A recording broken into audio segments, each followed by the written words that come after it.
Hello friends, आइए start करते हैं मल्टी लेवल मॉडलिंग के बारे में।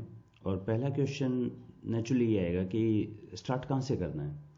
देखिए, ये जैसे आप अपना रिसर्च वर्क स्टार्ट करते हैं ना, चीज़ तो वही है, सारी चीज़ें वही हैं, लेकिन बस एक पर्सपेक्टिव चेंज हो जाता है।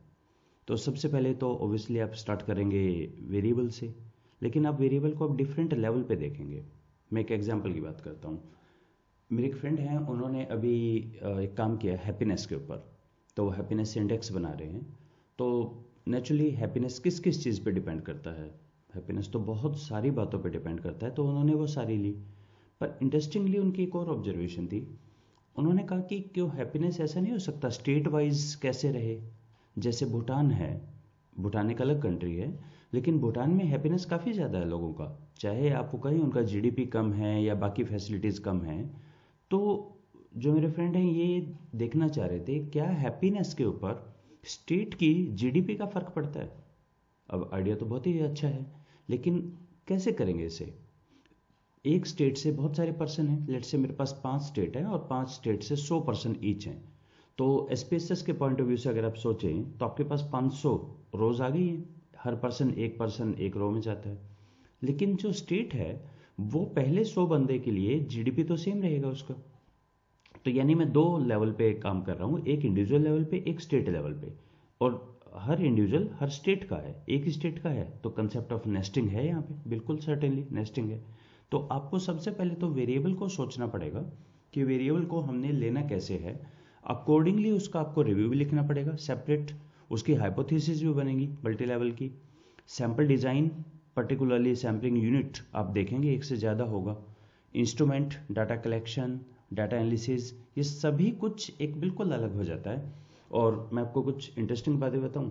इसके जितने पेपर मैंने पढ़े हैं वो कोई भी मुझे ऐसा नहीं मिला कि बी या सी कैटेगरी में हो। वो सिर्फ ए और ए स्टार में हैं इसके सारे। और एक और बात, इसके ज़्यादातर किसी भी पेपर में आपको मिनिमम 6 वेरिएबल मिलते हैं। 8 और 10 वेरिएबल पे बहुत ही कॉमन है काम करना।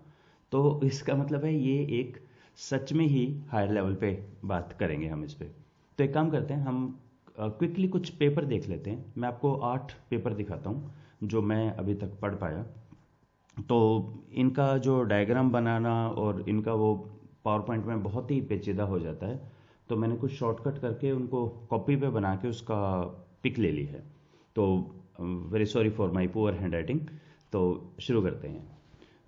ये जर्नल का नाम है current issues in tourism letter, और पेपर का नाम है multi level analysis of determinants of household tourism expenditure. मैं सॉरी ऑथर्स का नाम लिखना भूल गया यहाँ पे। तो यहाँ क्वेरी ये है कि टूरिज्म का एक्सपेंडिचर किस पे डिपेंड करता है। तो वो डिपेंड करता है एज पे, इनकम पे, लोन, हेल्थ, कार, इंटरनेट। ठीक है, ये तो एक हो गया।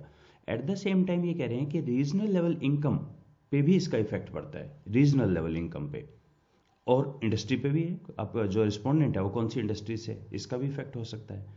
अब क्वेश्चन ये आता है रीजनल लेवल इनकम कैसे निकालें। या तो कोई स्टेट का आता हो, डाटा आता है कि भाई हरियाणा की इनकम इतनी है, पर यहाँ तो हम रीजन की बात कर रहे हैं। दूसरा एक बहुत कॉमन तरीका इसमें क्या है कि आप एक रीजन के, लेट से आपने 100 पर्सन लिए, उनका एवरेज निकाल दीजिए। इस कंसेप्ट को बोलते हैं एग्रीगेट। और ये बहुत ही कॉमनली यूज्ड टर्म है यहाँ पे मल्टी लेवल के कंटेक्स्ट में। आपको जगह जगह मिलेगा कि इसको एग्रीगेट कर दिया।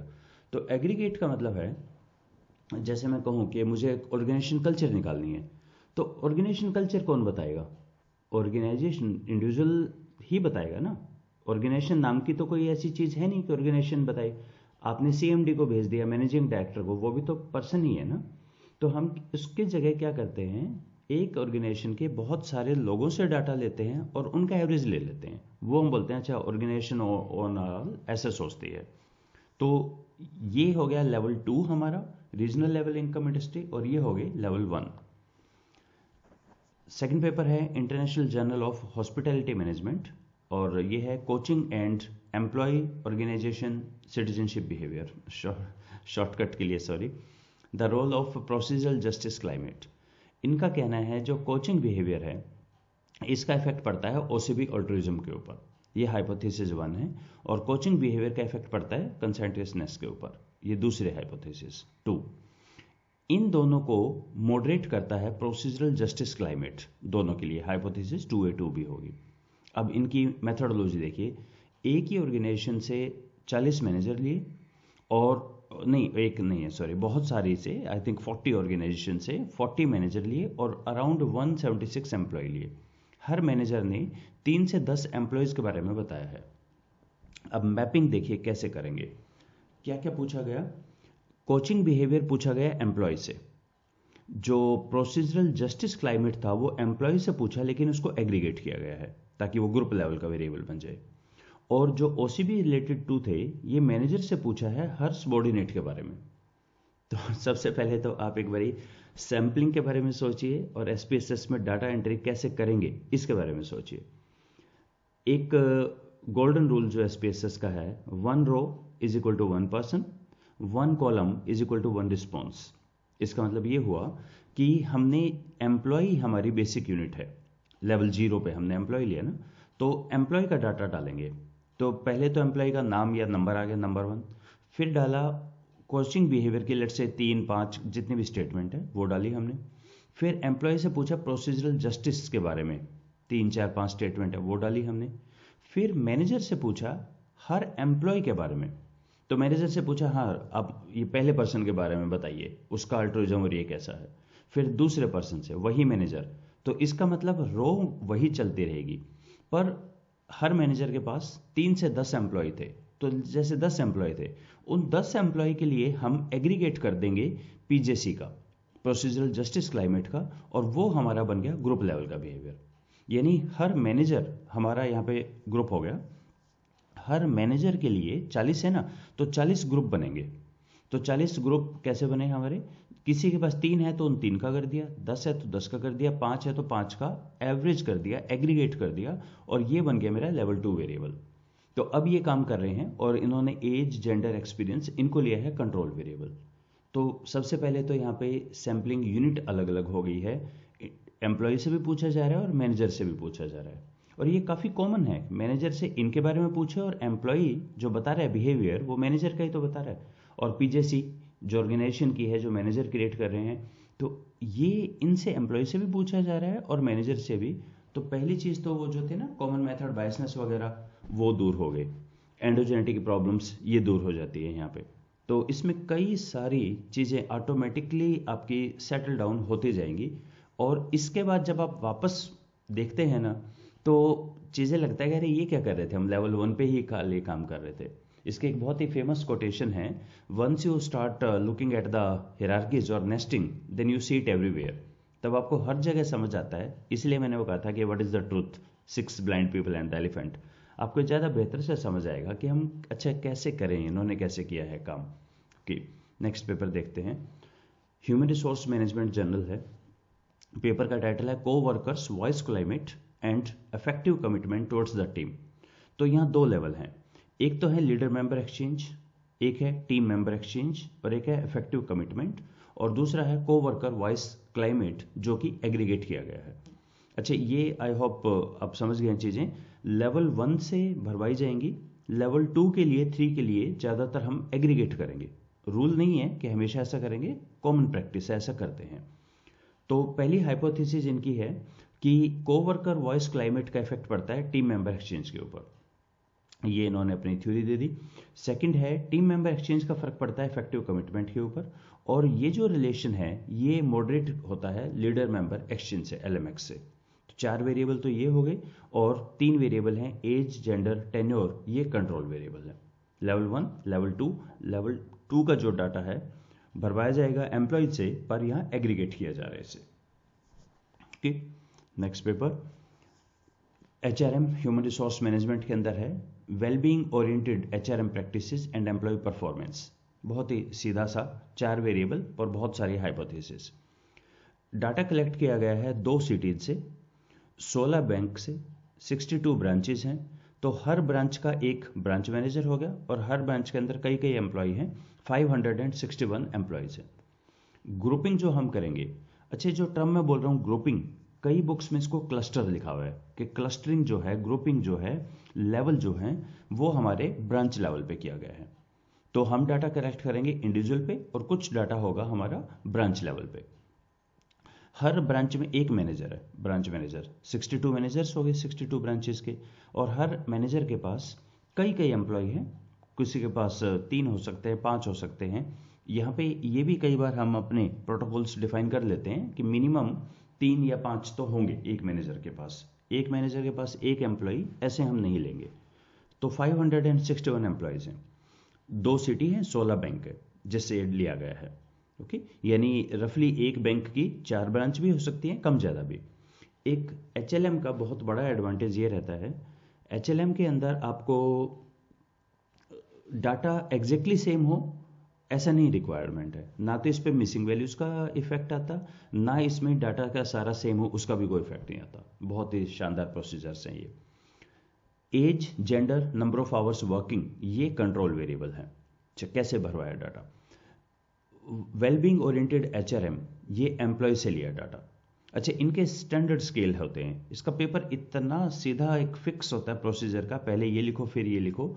ये रफली सारे स्केल, यहाँ कोई वो नहीं करता कि मैंने स्किल डेवलप किया, सब स्टैंडर्डाइज स्केल हैं।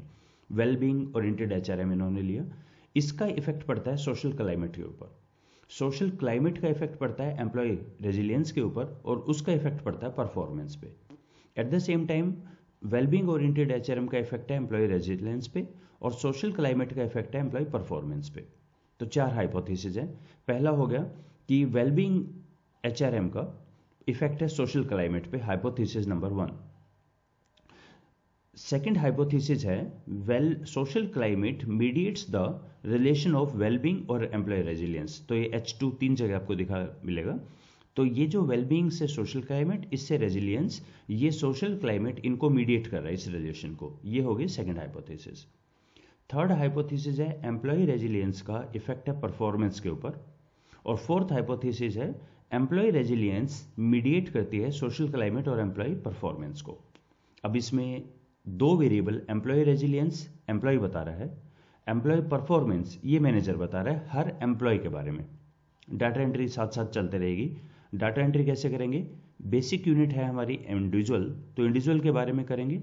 हर मैनेजर हर एम्प्लॉय के बारे में बता रहा है, तो इसका डाटा कलेक्शन अक्सर कई महीनों तक चलता है। आप मैनेजर के पास गए, आपने कहा अच्छा एक्स के बारे में आज बताइए, फिर 2-3 दिन बाद गए, आज वाई के बारे में बताइए। आप एक साथ 10 एम्प्लॉय का डाटा नहीं ले रहे, हो सकता है आप 10 दिन में उनसे डाटा लें अलग अलग। मैनेजर बता रहा है एम्प्लॉय के बारे में, राइट। वेलबींग HRM एम्प्लॉय से डाटा लिया, लेकिन उसको हम ब्रांच लेवल के ऊपर एग्रीगेट कर देंगे। सोशल क्लाइमेट एम्प्लॉय से डाटा लिया, पर ब्रांच लेवल पे उसको एग्रीगेट कर देंगे। ओके, तो जैसे हम सोच रहे हैं वैसा ही करेंगे। सोशल क्लाइमेट किसी एक एम्प्लॉय का नहीं होता, हाँ ब्रांच वाइज हो सकता है। वेलबींग ओरिएंटेड HRM भी ब्रांच वाइज हो सकता है, तो उनको एग्रीगेट कर देंगे। अच्छा, इस एग्रीगेट पे भी आपको कुछ नहीं करना है, SPSS में एक है, क्लिक करेंगे ऑटोमेटिकली हो जाएगा सारा एग्रीगेट, बहुत ही सिंपल है वहाँ पे। तो 4 हमारे वेरिएबल हैं, 2 लेवल 1 पे हैं, 2 लेवल 2 पे हैं। लेवल 1 का नाम है इंडिविजुअल, लेवल 2 है ब्रांच। 4 हाइपोथेसिस हैं, 2 सीधे रिलेशन है, वेलबींग HRM से सोशल क्लाइमेट है, एम्प्लॉय रेजिलियंस से परफॉर्मेंस है, और 2 मीडिएटर है इसके अंदर। ओके, और ये हमारे age, gender, number of hours worked, ये हमारा कंट्रोल वेरिएबल है। नेक्स्ट पेपर देखते हैं। ये प्रोफेसर बाशिर, साजिद बाशिर सर का है ये, पैराडॉक्सिकल लीडर बिहेवियर। इन्होंने कहा कि हमने 3 अलग अलग चीज़ें देखी। डाटा कलेक्शन हमने जो किया 100 डिफरेंट यूनिट्स, पब्लिक और प्राइवेट बेंच के लिए, बैंक्स के लिए। 3 तरह का डाटा कलेक्शन हमने फॉर्म A बनाया, फॉर्म A2 बनाया और फॉर्म B बनाया। ये अलग अलग, फॉर्म A 131 पीपल ने रिप्लाई किया, form A2 609, form B 642। Form A जो था 131, ये मैनेजर थे, इनसे अपने बारे में पूछा गया। तो एक्स्ट्रावर्जन, ओपननेस, एग्रीएबलनेस, ये सारे अपने फॉर्म A मैनेजर से भरवाया गया। इनका इफेक्ट पड़ता है पैराडॉक्सिकल लीडर बिहेवियर के ऊपर। एक्स्ट्रावर्जन का पॉजिटिव इफेक्ट है, ओपननेस का पॉजिटिव है, एग्रीएबलनेस का नेगेटिव है, न्यूट्रिसिज्म का नेगेटिव है। ये जो पैराडॉक्सिकल लीडर बिहेवियर है, ये भरा सबॉर्डिनेट ने about self as well as leader. Leader के बारे में साइकोलॉजिकल क्लाइमेट है, और अपने बारे में जो है वो भरा है नहीं, सॉरी, अपने बारे में साइकोलॉजिकल क्लाइमेट है और लीडर के बारे में पैराडॉक्सिकल लीडर बिहेवियर है। यानी जो सबॉर्डिनेट है वो दो वेरिएबल रिप्लाई कर रहे हैं, लीडर के बारे में बता रहे हैं वो पैराडॉक्सिकल लीडर बिहेवियर, और अपने बारे में बता रहे हैं साइकोलॉजिकल क्लाइमेट कैसा मिला। इसका जो इफेक्ट पड़ेगा वो इनोवेटिव बिहेवियर पे पड़ेगा। ये A2 फॉर्म A2 बता रहा है, जो कि मैनेजर अपने सबॉर्डिनेट के बारे में बता रहा है। इसीलिए जो मैनेजर अपने बारे में बता रहा था वो 131 मैनेजर्स थे, लेकिन सबॉर्डिनेट 609 हैं, तो वो बता रहे हैं मैनेजर सबॉर्डिनेट के बारे में, इनोवेटिव बिहेवियर के बारे में। और A2 के अंदर इन रोल परफॉर्मेंस मैनेजमेंट बिहेवियर, ये मैनेजर बता रहा है सबॉर्डिनेट के बारे में। तो A2 के अंदर दो चीजें हैं, मैनेजर जो सबॉर्डिनेट के बारे में बता रहा है, A1 मैनेजर जो अपने बारे में बता रहा है, और B सबॉर्डिनेट जो मैनेजर के बारे में बता रहा है एज वेल एज अपने बारे में बता रहा है। और पब्लिक और प्राइवेट ब्रांचेस हैं, 131 मैनेजर्स हैं, 609 एम्प्लॉय हैं जिनके बारे में मैनेजर ने बताया, और 642 हैं एम्प्लॉय जिसके बारे में एम्प्लॉयज ने भी बताया, और अपने बारे में भी, और लीडर के बारे में भी बताया। ये काफ़ी ए कैटेगरी के जर्नल है, ये अप्लाइड साइकोलॉजी। इसके अंदर अभी रिसेंटली 2020 में सर का पब्लिश हुआ था। तो सबसे पहले तो मेन चीज़ यही है, इतने सारी चीज़ों को आप हैंडल कैसे करेंगे। तो 5 तो ये हो गई है, एक ये 6, 7, 8, 9, और कंट्रोल वेरिएबल भी ले सकते हैं। तो और हर एक का आप अलग अलग रिव्यू लिखेंगे, हर एक की अलग हाइपोथेसिस होगी, कुछ लेवल 1 पे, कुछ लेवल 2 पे, इस तरह से आप काम करेंगे। सैम्पलिंग यूनिट काफ़ी अलग है। नेक्स्ट देखते हैं academy of management journal. Academy of management journal में काफ़ी पब्लिश होते हैं मल्टी लेवल के। देखिए क्या काम है, a case of procedural justice. I think मैंने बहुत छोटा ही नाम लिखा है, काफ़ी बड़ा सा होगा। 3 यहाँ पर वेरिएबल हैं, work group cohesion, demographic similarity और सुपीरियर विजिबिलिटी। इन सबका इफेक्ट पड़ता है प्रोसीजरल जस्टिस के ऊपर, और प्रोसीजरल जस्टिस का इफेक्ट आता है ऑर्गेनाइजेशनल कमिटमेंट और हेल्पिंग बिहेवियर के बारे में, after controlling for the individual procedural justice perception. कैसे किया इन्होंने, 2 बैंक लिए हैं जिनकी 34 ब्रांचेस हैं, जो अलग अलग 40 लोकेशंस इन्होंने एक्चुअली प्रपोज की थी। 40 ब्रांचेस, उसमें से जो सही डाटा मिला वो 34 ब्रांचेस का ही मिला। 220 एम्प्लॉय हैं, 2 बैंक, उसके अंदर से अलग अलग ब्रांचेस हैं, 34 का ही डाटा ले पाए, लेकिन 220 एम्प्लॉयज का डाटा है। वर्क ग्रुप कोहेशन जो कि लेवल 2 का वेरिएबल है, पूरे ग्रुप के लिए सेम रहेगा, जिसको एग्रीगेट करेंगे, उसका इफेक्ट पड़ता है पीजेसी के ऊपर। डेमोग्राफिक सिमिलरिटी वो लिया है education, gender, race, age, tenure, इनके बेस पे मान रहे हैं कि डेमोग्राफिक सिमिलर हैं लोग। अगर सिमिलर होंगे उसका इफेक्ट वो एक तरह सा प्रोसीजरल जस्टिस क्लाइमेट को फील करेंगे, जितना डेमोग्राफिक सिमिलरिटी होगी उनका ये ऑलमोस्ट एक जैसा होगा। सुपरवाइजर विजिबिलिटी अगर होगा तो प्रोसीजरल जस्टिस के ऊपर उसका इफेक्ट पड़ेगा, क्लाइमेट के ऊपर उसका इफेक्ट पड़ेगा। ठीक है, हाइपोथेसिस नंबर 1, 2, 3, और ये सिग्निफिकेंट पाया गया इनके पेपर में, इसका इफेक्ट नहीं मिला। पीजेसी का इफेक्ट आता है ऑर्गेनाइजेशन कमिटमेंट के ऊपर, after controlling for the individual procedural justice perception. अब देखिए ये क्या शानदार चीज है, इंडिविजुअल जस्टिस क्लाइमेट है एग्रीगेट, और ये है परसेप्शन, परसेप्शन तो इंडिविजुअल होगा, तो ये है हमारा कंट्रोल वेरिएबल। ये वाले जो डाटा है कमिटमेंट ये इंडिविजुअल ने दिया, हेल्पिंग बिहेवियर कितना है वो सुपरवाइजर बता रहा है एम्प्लॉय के बारे में, क्लाइमेट जो है इंडिविजुअल बता रहा है। ये सारी चीजें इंडिविजुअल की हैं, जिनमें से 3 एग्रीगेट कर दी गई हैं, वर्क ग्रुप कोहेशन भी, सुपरवाइजर विजिबिलिटी भी, और पीजेसी, इनको एग्रीगेट किया गया है। आई होप आपको समझ आ रहा होगा कि 80% तो यहां पर चलेगा आपका कंसेप्चुलाइजेशन, ओनली 10 to 15% यहाँ पे एनालिसिस है। एंड माइंड इट, इसकी एनालिसिस इतनी ज़्यादा सिंपल है, यू वॉन्ट बिलीव। कुल मिला के 2-3 चीज़ें हैं जो हमें देखनी है। हमें ऐसा लगता है ना, जो पीछे से आए हैं मीडिएशन मॉडरेशन से, उन्हें लगता है तो बहुत ही कॉम्प्लेक्स होगा। एनालिसिस तो बहुत ज़्यादा सिंपल है, लेकिन ये जो लिखना है, जो कंसेप्चुलाइज करना है ना, ये है सबसे पहले इंपॉर्टेंट चीज़। इसीलिए यहाँ जितना आप हायर लेवल पे जाते हैं, वहाँ एनालिसिस, सॉफ्टवेयर, ये बिल्कुल मैटर नहीं करते। मैटर ये करते हैं आपने कैसे कंसेप्चुलाइज कैसे किया इन सब चीज़ों को। ओके, एक और पेपर देखते हैं, जर्नल ऑफ अप्लाइड साइकोलॉजी के अंदर है hostility, job attitude and work place deviance के बारे में। ये जो स्टडी है ये रिपीटेड मेजर है, ये अभी तक सारी मैंने जो डिस्कस की वो क्रॉस सेक्शनल थी, ये रिपीट मेजर हैं। 64 एम्प्लॉयज लिए गए और हर एक का 12 से 15 बार सर्वे किया गया, कई महीने चली थी ये। तो इसमें दोनों तरह का काम हो रहा है, क्रॉस सेक्शनल का भी और रिपीटेड मेजर भी है। मल्टी लेवल मॉडलिंग दोनों को हैंडल करता है। अच्छा, काम क्या है? इंटरपर्सनल जस्टिस का इफेक्ट पड़ता है स्टेट की हॉस्टिलिटी के ऊपर। इंटरपर्सनल जस्टिस जो भी लगेगा उसका इफेक्ट है स्टेट का हॉस्टाइल है या नहीं है। ये I think in the context of migrant people वहां पे की गया था। तो स्टेट कैसा है, हॉस्टाइल है या लो और एटीट्यूड, ये हाइपोथेसिस 1 है।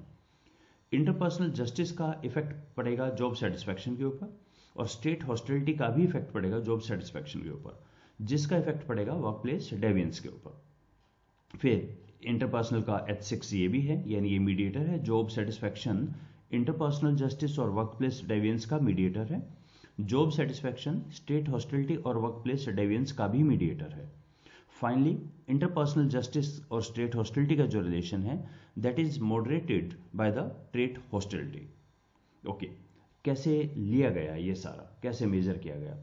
सबसे पहले 3 यहाँ पे सैम्पलिंग यूनिट हैं। एक तो एम्प्लॉय जिससे इंटरपर्सनल जस्टिस लिया गया, स्टेट हॉस्टिलिटी ली गई, जॉब सेटिस्फैक्शन और वर्क प्लेस डेविएंस, ये सबसे लिया गया। वर्क प्लेस डेविएंस सुपरवाइजर से भी लिया गया, और जो ट्रेट हॉस्टिलिटी है वो सिग्निफिकेंट अदर, यानी जो भी एम्प्लॉय थे ना, इनके स्पाउस से पूछा कि आप बताइए एम्प्लॉय के बारे में। तो एक तो ये हो गया, सेकंड एम्प्लॉय खुद है, और थर्ड हो गया सुपरवाइजर। 3 से लिया गया है। तो ये रिपीट मेजर था। रिपीट मेजर में 64 इंडिविजुअल से कुछ महीने तक चला। तो एक्चुअली इनके इंडिविजुअल ज़्यादा थे, बीच में जो ड्रॉप कर गए उनको इन्होंने हटा दिया। जो हर सर्वे के अंदर हर मंथ कुछ मिनट का आपका सर्वे होता था, इन सब के बारे में आपको बताने होते थे, क्वेश्चनर फिल करना होता था। काफ़ी मंथ तक ये चला। बहुत ही शानदार पेपर है, बहुत ही डिटेल में लिखा हुआ, तो इसको भी एक बार आप पढ़िएगा। जर्नल ऑफ अप्लाइड साइकोलॉजी में। अकेडमी ऑफ मैनेजमेंट जर्नल एक और paper, individual creativity and the group ability to utilise individuals creative process. क्या क्या है इसमें? काफ़ी कॉम्प्लेक्स है इनका। एग्रीएबलनेस, एक्स्ट्रावर्जन, कंसेंटनेस, इनसे होता है टीम क्रिएटिविटी रिलेटिव प्रोसेस। इसी तरह से कंसेंटनेस का फर्क पड़ता है टास्क मोटिवेशन के ऊपर, और टीम क्रिएटिविटी का भी टास्क मोटिवेशन पे इफेक्ट पड़ता है। जनरल कॉग्निटिव एबिलिटी, इसका इफेक्ट पड़ता है डोमेन रिलेवेंट स्किल्स के ऊपर, और ओपननेस टू एक्सपीरियंस का भी क्रिएटिविटी रिलेटेड प्रोसेस के ऊपर इफेक्ट पड़ता है। टास्क मोटिवेशन, डोमेन स्किल्स और क्रिएटिविटी का इफेक्ट है इंडिविजुअल क्रिएटिविटी के ऊपर, और इंडिविजुअल क्रिएटिविटी का इफेक्ट है ग्रुप क्रिएटिविटी के ऊपर। इंडिविजुअल क्रिएटिविटी का जो ग्रुप क्रिएटिविटी से रिलेशन है that is moderated by the team creating relevant process. Okay, 480 students लिए, इनको रैंडम असाइन किया 9 सेक्शंस में, और उनको कहा आप अपने आप भी असाइन करें विद इन उसमें भी। तो ग्रुप ऑफ 50 उन्होंने भी अपने ग्रुप बनाए। तो इंडिविजुअल लेवल है स्टूडेंट्स, उनको नेस्टेड कर दिया सेक्शन में, और एक अलग उनने अपने, एक तो फॉर्मल हो गया, एक इनफॉर्मल, उनको कहा अपने आप बनाओ आप ग्रुप। वो 50-50 के ग्रुप भी थे उनके, किसी में ज़्यादा थे किसी में कम, रफली 50 के करीब ग्रुप थे। वेरिएबल कितने हो गए? 3 और 2 5, 6 7 8 9 10 11 वेरिएबल हैं। 11 वेरिएबल में इंडिविजुअल क्रिएटिविटी को एग्रीगेट किया गया है ग्रुप क्रिएटिविटी आगे बनाने के लिए। सो एक बहुत ही डिटेल पेपर है, ऑलमोस्ट एक थीसिस टाइप है। हर एक का एक स्टैंडर्डाइज स्केल लिया गया, हर एक का एक रिव्यू काफ़ी एक्सटेंसिव लिखना पड़ेगा आपको जब आप इतना सारा लिखते हैं। सबकी अपनी अपनी हाइपोथेसिस है, और ये एक काफ़ी कॉम्प्लेक्स मॉडल मल्टी लेवल का बनता है। हम धीरे धीरे कॉम्प्लेक्सिटी की तरफ चल रहे हैं। So that was the last paper. So I hope you are with me, और आपको समझ आ रहा है 3-4 चीज़ें। पहली चीज़ तो सब कुछ कंसेप्चुलाइजेशन है यहाँ पे। आप सोचते कैसे हैं, डिफरेंट सैम्पलिंग यूनिट के पर्सपेक्टिव से सोचते हैं आप। डिफरेंट वेरिएबल अलग अलग लेवल के, लेवल 1 के, लेवल 2 के वेरिएबल। नंबर 2, बहुत सारे वेरिएबल पे आप काम करते हैं, आप 2 या 3 पे काम नहीं करते जनरली। नंबर 3, आपकी सैम्पलिंग काफ़ी डिटेल्ड होती है और सैम्पल साइज काफ़ी बड़ा होता है। यहाँ पे वो आप नॉर्मल पे काम नहीं करते, काफ़ी बड़े बड़े सैंपल पे आप काम करते हैं। सॉफ्टवेयर इसके बहुत सारे हैं जिनकी हम आगे बात करेंगे। स्टडी मटेरियल इसका बहुत ज़्यादा है। ज़्यादातर होता है कि ये स्टडी मटेरियल ही नहीं मिलता, पर इसमें मल्टी लेवल के कंटेक्स्ट में इतनी ज़्यादा बुक्स हैं, इतने सारी चीज़ें हैं, बहुत सारे सॉफ्टवेयर हैं, पर पॉइंट ये है कि वो सिर्फ 10% कॉन्स्टिट्यूट करते हैं आपके पूरे पेपर का, 10 या मैक्सिमम 20। 80% है वाई पार्ट, कैसे सोच रहे हैं, ये ज़्यादा इंपॉर्टेंट है। So let's stop here. अगले में हम बात करते हैं कुछ स्टडी मटेरियल के बारे में। Let's stop. Thank you.